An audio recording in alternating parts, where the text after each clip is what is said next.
of reducing population growth. That's this big benefit. The key thing you can do to reduce population growth is actually improve health. In the developed countries, the big winners are countries that have shrinking populations. I would like to reduce the number of people on the planet because there's too many of us.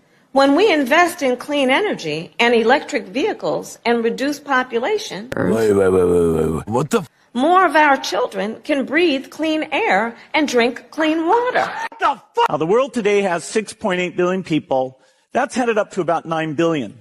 Now, if we do a really great job on new vaccines, healthcare, reproductive health services, we could lower that. We're taking things that are, genetically modified organisms, and we're injecting them in little kids' arms. We just shoot them right into the vein. What the? So in the next 5 to 10 years, for the next pandemic, we'll solve all those problems. You say the next pandemic, there will be another pandemic. Absolutely. We don't know when. History teaches us that the next pandemic is a matter of when, not if.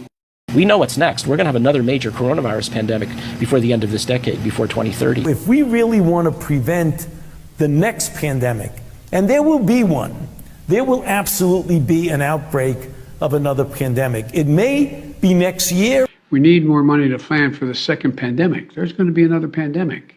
We have to think ahead.